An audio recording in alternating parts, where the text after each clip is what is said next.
할렐루야. 네, 오늘도 아름다운 교회 예배에 나오신 여러분들을 주님의 이름으로 환영하고 축복합니다. 여러분들 혹시 아마 대부분이 알고 계실 텐데 스피노자의 명언, 나는 내일 지구가 멸망하더라도 한 그루의 사과나무를 심겠다라는 말을 들어보셨을 겁니다. 이 명언에 대해서 이래저래 검색을 하다 보니까 실제로는 이 말은 스피노자가 한 말이 아니라고 하는 주장이 있었습니다. 지난주 우리 오후 예배 때 나누었던 루터의 명언이다라는 이야기가 있었고, 또 한편으로는 아니다, 루터가 한 것도 아니다, 나치 치하의 암울한 독일 상황 속에서 저항하던 사람들이 이 말을 루터가 했다라고 이렇게 이야기를 했다라고 하는 기록도 있었습니다. 어쨌든 이 이야기는 출처가 매우 불분명합니다. 그러나 저 명언 이래로 우리는 내일 지구가 멸망한다면, 또 내일 내가 죽게 된다면 나는 오늘 어떤 행동을 하겠는가에 대해 종종 생각을 해보게 됩니다. 여러분은 만약 지구가 내일 멸망한다면 어떤 일을 하시겠습니까? 혹시 얘기해 주실 수 있는 분 계신가요? 내일 지구가 멸망한다면. 아무도 대답 안 해주시네. 취업 준비 사이트 잡이룸이라는 곳에 2007년 8월 1일자로 내일 지구가 멸망한다면 오늘 무엇을 하겠느냐라는 질문이 면접관에게 들었다, 이런 질문을 면접관이 했다라는 그런 글이 올라온 적이 있습니다. 그러니까 사람들이 그냥 스피노자의 명언을 그대로 혹은 루터의 명언을 그대로 따라하는 것은 너무 성의 없어 보일 것 같으니까 창의적인 대답을 해야 된다라고 생각을 했지만, 사실 거기 달린 댓글들도 대부분 내용이 진부했습니다. 소중한 사람에게 전화하겠다, 부모에게 사랑한다라는 고백을 하겠다, 효도하겠다, 뭐 이런 일들이 있었고요. 그동안 짝사랑해왔던 사람들을 찾아가서 그날 밤을 같이 보내겠다라고 이야기하는 사람들도 있었습니다. 가장 재미있다고 생각했던 내용이 하나 있었는데, 어떤 내용이냐면 다음 달 카드값 걱정을 안 해도 되니까 흥청망청 모든 카드사에 한도를 다 끌어다가 하루를 보내겠다라는 사람이 있었습니다. 여러분들은 내일 지구가 멸망한다면 무엇을 하시겠습니까? 내일 지구가 멸망하더라도 나는 오늘 한 그루의 사과나무를 심겠다라는 이 말은 제가 보기에는 두 가지 의미로 다가옵니다. 첫 번째는 내일 지구가 멸망한다면 오늘 어떤 일을 하든지 간에, 그게 잘 되든 잘 되지 않든 간에 다 부질 없는 것이다 라는 의미이기도 합니다. 사과나무를 심으면 어쩌면 5년 뒤, 10년 뒤에나 사과를 따 먹을 수 있을지도 모릅니다. 당장 오늘 저녁에 맛있게 먹는다고 하더라도 부질없는 일입니다. 10년 뒤에 사과나무를 딸 수 있다 하더라도 부질없는 일입니다. 오늘 즐거운 일을 보낸다 하더라도 부질없는 일이고, 10년 후에 내가 즐거운 일을 하게 된다 하더라도 부질없는 것은 마찬가지입니다. 한편으로 내가 어제, 그저께 계속해오던 그 삶이 여전히 가치 있다라는 의미로도 해석이 가능합니다. 나의 삶을 세상이 부질없다고 말할지라도, 특히나 내일 지구가 종말하고 그런 특수한 상황 속에서 누군가 아무도 인정해주지 않더라도 내가 오늘까지 해왔던 일은 그 나름대로 나에게 가치가 있다라고 말하는 것과도 같습니다. 그런데 지구 종말에 대해 한 가지 전제를 더 붙이면 대부분의 사람들이 대답을 다르게 합니다. 자, 여러분, 내일 지구가 종말하게 됩니다. 그리고 그 종말 직후에 내세가 시작됩니다. 그러면 여러분은 오늘 무엇을 하시겠습니까? 라고 이야기를 한다면, 그냥 지구가 끝나고 그냥 지구가 종말이 오고 그냥 그 순간에 끝이 나가지고 아무 일이 없는 것이 아니라 그 다음에 내세가 시작된다라고 한다면 여러분들은 무엇을 하시겠습니까? 라고 질문을 바꿔보죠. 그럼 사람들은 대부분 그 내세를 어떻게 해야 더 행복하게 누릴 수 있을 것인지 오늘 하루 최대한 투자를 하려고 할 겁니다. 예를 들어서 우리 기독교, 개신교와 천주교가 가지고 있는 하나님 나라라는 그런 내세라고 생각을 해보죠. 그러면 많은 사람들이 교회로 달려올 겁니다. 그리고 와서 회개 기도할 겁니다. 그리고 목사님한테 세례를 달라고 이야기할 겁니다. 만약에 불교와 힌두교의 육도 윤회, 환생을 믿는 그러한 종교라고 한다면 다음 세상을 위해서 내가 공덕을 쌓아야 하니까 오늘 어떻게든 착한 일을 하려고 노력을 할 겁니다. 어떻게 하면 업보와 카르마를 조금 더 해결할 수 있을까에 대한 관심을 가질 것 같습니다. 그런데 조금 더 현실적으로 우리가 이 질문을 바꿔보면은 반대로 이런 이야기도 할 수 있을 것 같습니다. 죽다 살아난 사람들이 종종 있는데요. 죽다 살아난 사람들, 정말 큰 사고를 당해서 의료진마저도 이 생명을 포기했었는데 되살아나는 사람들이 있습니다. 또 어떤 사람들은 정말 간발의 차이로 죽음을 면하게 되는 사람들도 있습니다. 근데 이 사람들이 이렇게 이야기합니다. 오늘 하루를 살아가는 이 하루가 얼마나 소중한지 깨달았습니다. 그래서 지금까지 미루어뒀던 일들을 하려고 합니다 라고 합니다. 그래서 어떤 사람은 직장을 그만두고 여행을 다니고, 또 어떤 사람들은 하던 사업을 그만두고 노년의 꿈이었던 작은 책방을 운영하기도 합니다. 다 제가 지금 똑같은 비슷한 내용의 이야기를 드리고 있는데, 만약 오늘 하루의 가치가 너무나도 소중하다면, 다시 되돌이킬 수 없고 어쩌면 마지막이 될지도 모르는 오늘 하루라면 그럼 무엇을 하겠느냐에 대한 이야기를 하고 있는 겁니다. 오늘 성경 속에서도 그와 같은 경험을 하는 사람이 하나 나옵니다. 바로 사도 바울입니다. 그는 죽다 살아났습니다. 그리고 왜 죽다 살아났는지, 그리고 그 이후에 어떤 일들을 했는지 은혜를 나누어 보고자 합니다. 지난주 말씀에 바울은 루스드라라는 곳에서 전도를 했습니다. 거기서 기적이 일어나게 되고요.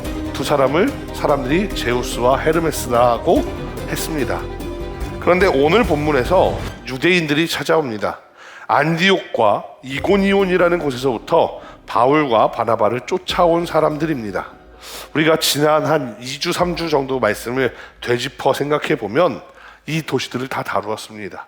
안디옥에서 전도했는데 사람들이 다음 주에도 또 해주십시오 했는데 사람들이 많이 모여드니까 갑자기 돌변해서 바울과 바나바를 배척하기 시작했다. 그죠? 그 다음에 이고니온에 가서도 전도했는데 비슷한 일이 또 벌어지고, 루스드라라는 곳에서 지난주에 제우스와 헤르메스라는 이야기를 듣기까지 하는 거죠. 근데 이 루스드라라는 곳에는 유대인들이 거의 없었습니다. 그래서 여기서 복음이 잘 전해지는 것 같았습니다. 그런데 사람들이 안디옥과 이고니온에서부터 계속 쫓아오는 겁니다. 자신들의 도시를 떠나서 심지어 유대인이 거의 살지 않는 곳, 아주 먼 길을 따라와서 바울과 바나바를 괴롭게 합니다. 유대인들에게는 어쩌면 하나님은 이방인에게 절대 전해지면 안 되는 나만의 소중한 그런 하나님이었을지도 모릅니다. 요즘에 우리 그런 이야기 하죠. 나만 알고 싶었던 땡땡, 나만 알고 싶었던 맛있는 음식점, 나만 알고 싶었던 연예인, 나만 알고 싶었던 그런 어떤 특별한 이야기들. 유대인들에게 하나님이란 그런 존재였던 것 같습니다. 이방인들에게 하나님을 전한다고 하니까 바울과 바나바를 끊임없이 괴롭히는 겁니다. 19절 말씀에 보니까 유대인들이 와서 안디옥과 이고니온에서부터 와서 무리를 충동합니다. 그래서 바울을 돌로 칩니다. 얼마 전까지만 해도 바울과 바나바를 제우스라고 헤르메스라고 생각했던 그 사람들이 유대인들의 충동에 넘어갑니다. 그래서 바울을 돌로 쳐 죽이게 됩니다. 이 당시 돌로 친다라는 것은 관에서 행하는 것이 아닌 민간에서 행하는 사형 집행이었습니다. 한번 상상해 보면 좋겠습니다. 한 마을에 한 사람이 잘못을 저질렀습니다. 그리고 그 사람을 광장으로 끌어냅니다. 그리고 돌을 던집니다. 굉장히 야만적인 행위입니다. 그런 행위는 마을 사람들이 다 보는 데서 벌어집니다. 아이들이나 심신미약한 사람들까지도 그 광경을 다 보게 되는 겁니다. 바꾸어 말하면 돌로 쳐 죽인다는 것은 본보기를 삼는 행위이기도 합니다. 이와 같은 잘못을 또 저지르는 사람이 있다면 동일하게 돌로 쳐 죽이겠다라는 그러한 선포나 다름이 없습니다. 유대인들, 그리고 이 루스드라에서 살던 사람들은 바울을 향해서 그러한 다시는 이런 일을 하는 사람이 없어야 된다라는 선포를 하고 있는 겁니다. 19절 후반부에 보니까 바울은 결국 돌에 맞고 쓰러졌습니다. 그리고 사람들은 바울이 죽었다라고 생각했습니다. 그리고 시외로 끌어내서 내쳐버립니다. 20절 말씀에 보니까 제자들이 쓰러져 있는 바울을 둘러서 섭니다. 아마도 시체를 되찾으러 왔던 것 같습니다. 그런데 갑자기 바울이 깨어납니다. 죽은 줄로 알았던 바울이 다행히도 죽지 않고 살아 있었습니다. 아마도 바울의 상태는 말이 아니었을 겁니다. 돌에 맞았으니 온몸이 피투성이었을 겁니다. 온몸에 타박상도 있었을 겁니다. 어쩌면 뼈가 상한 곳이 있었을지도 모릅니다. 어떤 분들은 바울이 죽은 척했다라고 생각할지도 모릅니다. 하지만 이 시대에 돌로 쳐 죽이는 것이 그리 만만하지 않습니다. 정말로 살이 터지고 뼈가 부러지는 것이 눈에 보일 정도로 그렇게 잔혹한 처형 방식입니다. 죽은 척을 한다고 해도 엄청난 중상을 절대로 피할 수가 없습니다. 따라서 또 한편으로는 죽은 척하기가 그리 만만하지 않습니다. 쓰러진 사람에게도 돌은 계속해서 날아옵니다. 그런데 기절한 척하고 죽은 척한다? 맞을 때마다 이를 악물고 버텨야 하는데 알잖아요. 사람이 이 악물고 힘을 주면 그게 다 표가 나게 되어 있습니다. 그런데 그 순간 하나님이 바울을 살리셨는지, 바울을 보호해 주셨는지 바울이 깨어 일어납니다. 제자들은 바울을 데리고 다시 성으로 들어갑니다. 아마도 치료를 위해서 잠깐 데리고 들어간 것 같습니다. 그리고 바로 다음날 더베라는 곳으로 보냅니다. 이것은 제가 보기에는 피신의 성격이 강한 것 같습니다. 일반적인 사람이라면 이렇게 더베라는 곳으로 피신을 가게 되었던 이 상황 속에서 다시 복음을 전한다. 특히나 루스드라, 이고니온, 안디옥으로 가서 다시 복음을 전한다라는 것은 상상하기 어려운 일입니다. 어떤 사람들은 트라우마 때문에 아예 다른 직업으로 전직하려는 사람들이 생겨날지도 모릅니다. 그런데 바울은 그렇게 하지 않았습니다. 바울은 먼저 피신했던 더베에서 복음을 전합니다. 그나마 더베에서는 어려움이 별로 없었던 것 같습니다. 그러나 바울은 몸이 회복되는 대로 21절 말씀에 루스드라에 돌아갑니다. 그리고 루스드라에 돌아가는 것뿐만 아니라 이고니온에 갑니다. 심지어 비시디아 안디옥으로도 갑니다. 가서는 제자들을 권면합니다. 이렇게 말입니다. 하나님 나라에 들어가려면 많은 환난을 겪어야 할 겁니다. 바울의 이 선택이 쉽게 이해되지는 않습니다. 복음을 전하다가 거의 죽을 뻔했습니다. 그런데 자신을 죽이려고 했던 그 도시들을 다시 차례대로 방문합니다. 만약 제가 사도 바울이라면 더베에서 그냥 모든 것을 포기하고 나의 고향으로 돌아갔을지도 모릅니다. 특히나 이 더베라는 도시가 사도 바울의 고향인 다소와 그리 멀지 않은 곳에 있습니다. 그나마 사람들이 이 루스드라에서 더베로 피신시켰을 때 사람들이 기대했던 것도 이 사람 고향이 다소라고 했어. 그러니까 더베로 피신시켜서 거기서 몸이 완전히 회복되고 나면 고향으로 돌아가겠지라는 생각을 했을지도 모릅니다. 굳이 다소로 가지 않는다고 하더라도 복음을 전하는 것은 또 다른 차원의 문제입니다. 다른 사람들이 찾아와서 우리 함께 복음을 전합시다 라고 말하더라도 아마 바울은 그러한 결단을 하기 매우 어려웠을 것 같습니다. 그런데 그 매우 어려운 일을 오늘 사도 바울은 하고 있는 겁니다. 왜?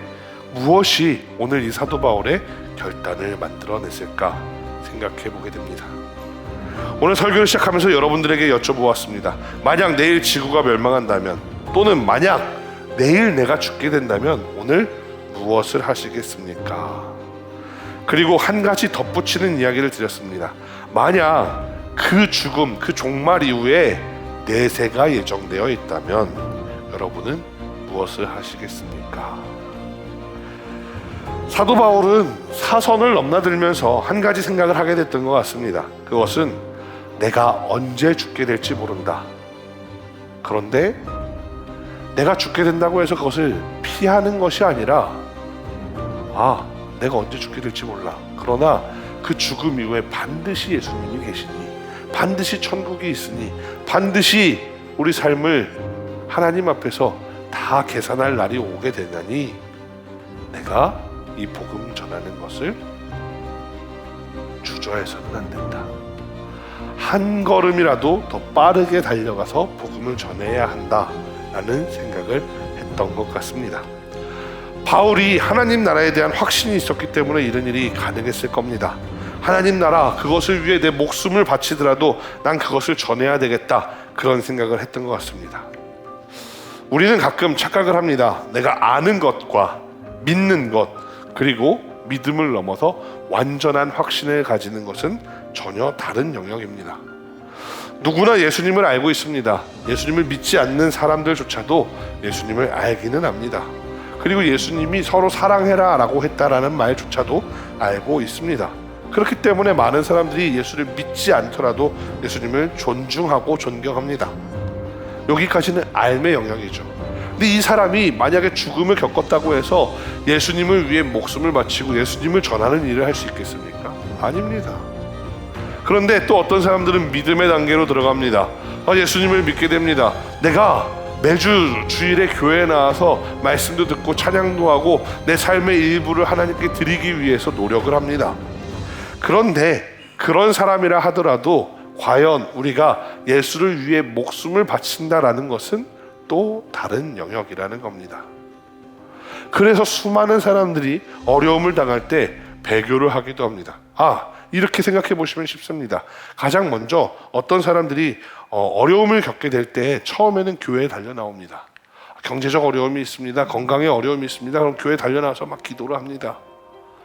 그런데 이 사람들이 무너지는 그러한 순간들이 있습니다. 언제냐면 예를 들어서 자녀의 문제가 걸렸을 때, 목숨의 문제가 걸렸을 때, 그때에는 내가 정말로 예수 그리스도를 믿음에서 확신에 찬 사람들이 아니면 그 단계에서 포기하는 경우들이 더러 있다라는 겁니다. 그래서 저는 생각해 보게 됩니다. 그럼 나는 과연 정말로 나는 목숨을 걸고 예수를 믿을 수 있는가? 일본에 선교를 다녀오신 분들이 지옥 온천에 대한 이야기를 종종 하거든요. 지옥 온천이라는 온천이 있대요. 저는 안 가봐서 잘 모르겠어요. 그런데 그 물이 막 샘솟는데 바로 아래 마그마가 있어가지고 물이 막 몇백 도가 넘게 끓는다는 거예요. 바로 막 수증기로 막 올라가서 막 이렇게 기화돼야 되는데 물이 아래서 막 샘솟으니까 끌어오르면서 기화되고 하니까 막 물이 온도가 엄청나게 높다는 겁니다. 근데 거기서 일본에 믿는 기독교인들을 데려다가 야, 너 예수 믿어 안 믿어? 그래서 예수 믿는다 그러면 거기에 떨어뜨려서 삶아 죽이고, 예수 안 믿겠다고 하면 살려줬대요. 자, 내 앞에서 한 사람이 그 지옥 온천에 빠져서 죽은 걸 내 눈으로 보는 거예요. 그리고 이제 나한테 물어보는 거예요. 너 예수 믿어 안 믿어? 내가 그 상황에서 나 그래도 예수 믿을 거예요 라고 내가 말할 수 있을까? 라고 생각을 해본다는 거예요.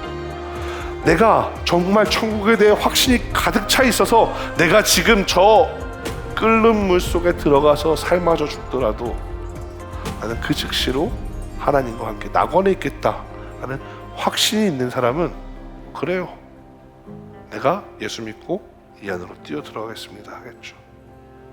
근데 그 확신이 조금이라도 없다면, 조금만큼의 의심이 있다면 그것을 지켜내기가 매우 어렵다라는 겁니다.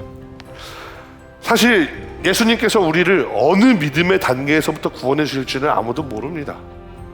사실 조금 의심이 있고 내가 의심이 있어서 예수님 목숨을 바치지 못했어요, 내가 정말 두려움 때문에 목숨을 바치지 못했어요, 예수님 죄송해요 라고 했을 때 예수님이 그래도 괜찮아, 내가 너의 그 마음도 다 이해해 하고 용서해 주실 수도 있어요. 꼭 확신에 가득 차서 천국을 내가 당장에 천국 갈 수 있어 라는 마음으로 그곳에 뛰어드는 사람만 구원받을 수 있다라고 말씀드리는 게 아니에요. 그게 아니라 예수님이 어느 단계에 있는 사람들을 구원해 주실 수 있을지 모르나, 우리가 생각해야 되는 거는 사도 바울처럼 우리는 확신에 있는 그 단계를 지향해야 된다는 겁니다. 하나님의 나라에 대한 확신이 있다면 어떻게 될까요? 여기서 말하는 하나님의 나라라는 것은 우리가 죽고 나서 가는 내세, 천국만을 이야기하는 것은 아닙니다. 우리가 만들어가야 되는 하나님의 나라도 있죠. 내가 죽음으로 말미암아, 내가 피 뿌림으로 말미암아 이 땅에 복음의 씨앗이 심겨지고 이 땅이 한 발짝 더 하나님의 나라가 될 수 있다면 난 기꺼이 그것을 위해 헌신할 수 있는가? 내가 기꺼이 그것을 위해 내 목숨을 바칠 수 있는가?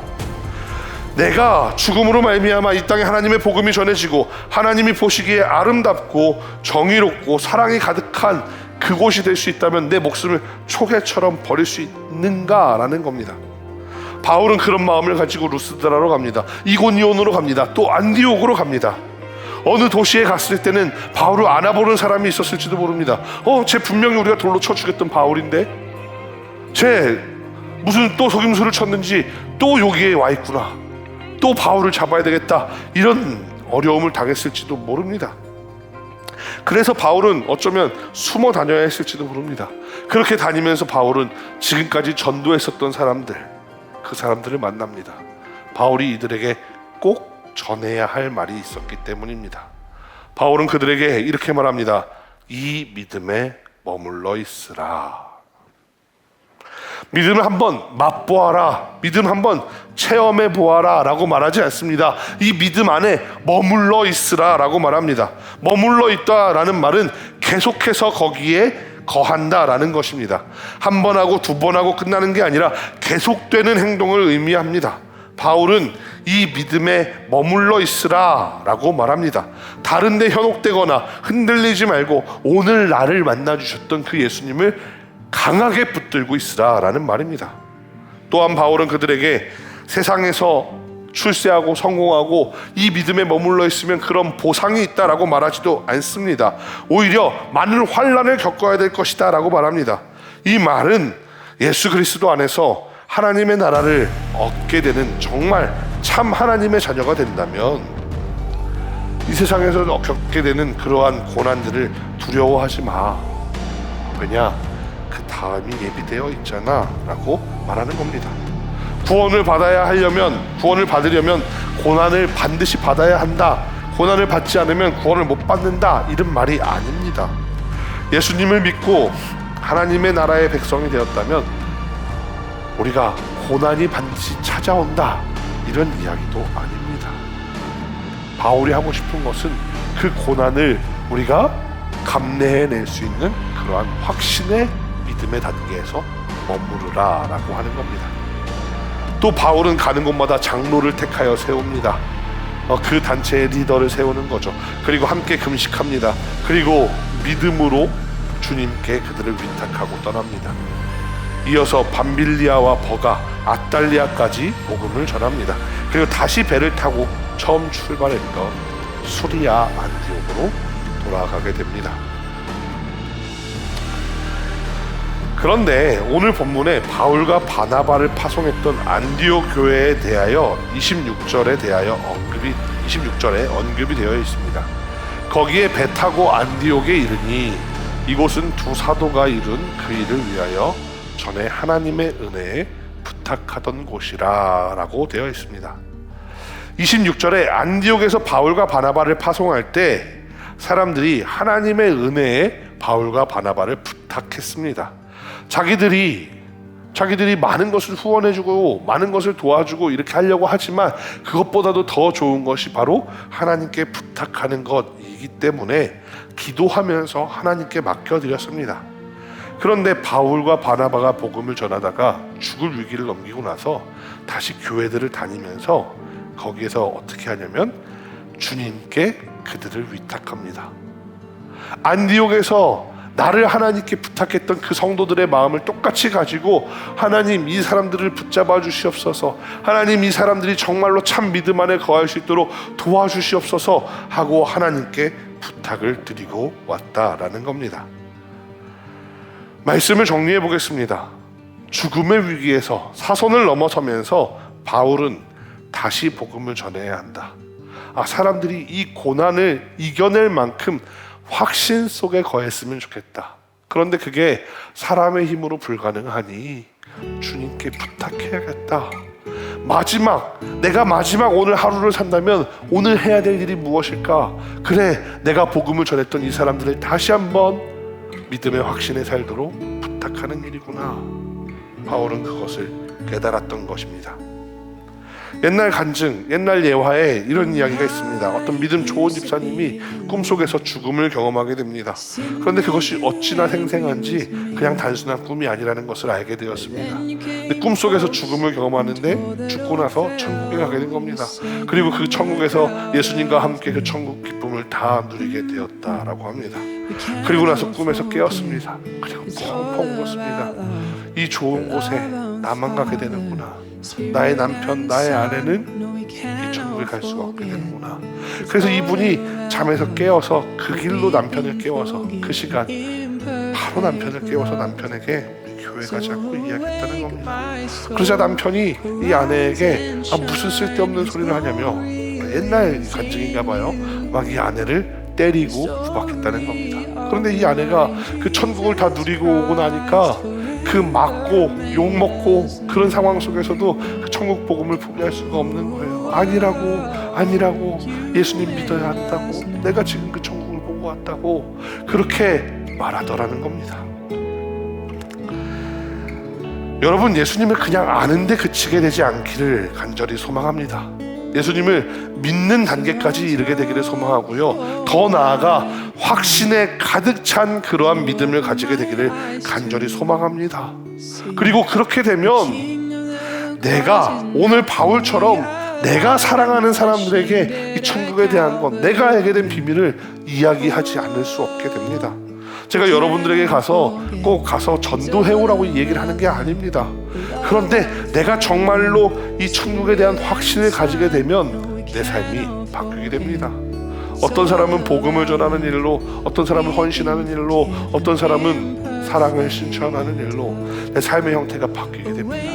여러분, 그러한 믿음의 확신의 단계에 들어서는 여러분들이 되기를 간절히 소망합니다. 기도합니다. The story of my Jesus Christ forever makes us new.